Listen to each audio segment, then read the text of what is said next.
long time ago, in a tranquil village bordered by dense forests, twin sisters Bolu and Bola were born under a full moon. Identical in appearance, they were admired for their beauty and charm, but beneath the surface, their personalities clashed. Bolu was kind-hearted and humble, beloved by all, while Bola was ambitious, cunning, and secretly envious of her sister's gentle allure. The villagers often joked that Bolu was the moon serene and luminous while Bola was the fire brilliant, but dangerous when uncontrolled. One fateful market day, a wealthy trader named Aid arrived in the village. He was young, handsome, and admired for his intelligence and success.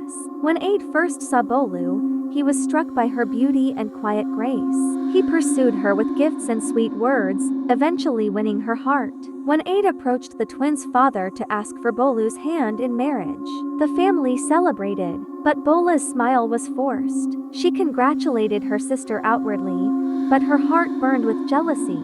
Watching Aid dote on Bolu was like pouring salt on an open wound. Bolu and Aid's wedding was the grandest the village had ever seen. The air was filled with music and laughter, and the couple's joy seemed untouchable. Yet, amidst the festivities, Bola stood in the shadows, her envy growing darker with each passing moment. From that day forward, Bola became a frequent visitor at her sister's home. She brought food, helped with chores, and laughed with Aid.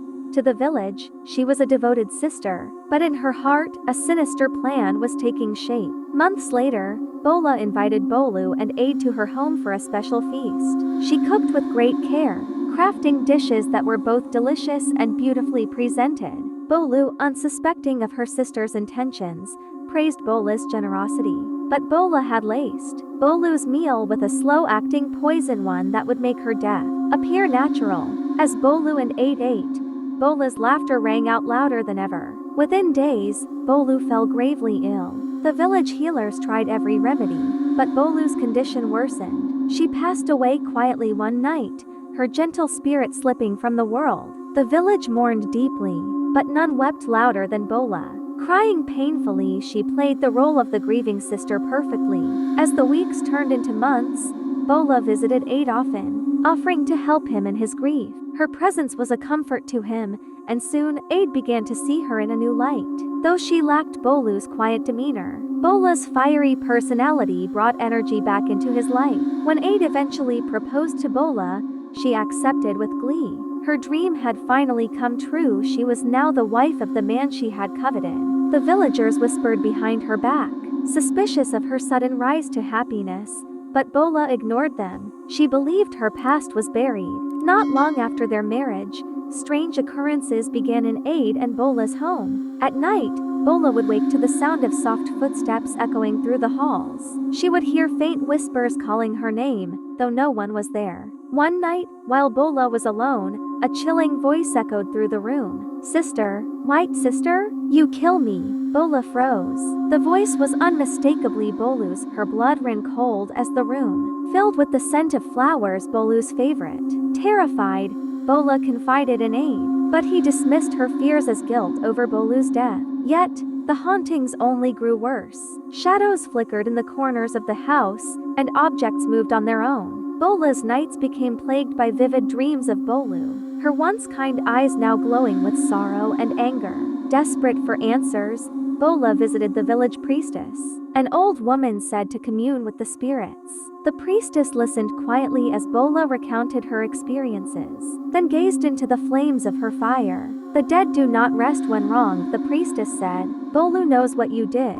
She will not stop until justice is served." Bola's knees buckled. "What must I do?" she whispered. "Confess your sin, or the river will claim you," the priestess warned. That night, Bola resolved to confess to Aid, but as she approached him, a sudden chill swept through the house. The candles flickered and went out.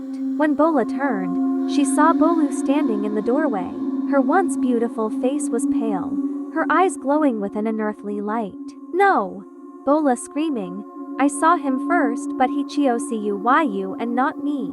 You stole my life," Bolu said, her voice reverberating through the room. "Now, I will take back what is mine." Aid woke to Bola's screams, but when he looked, she was gone. Aid and the villagers searched for days, but Bola was never found. Some say she was dragged into the river by Bolu's vengeful spirit.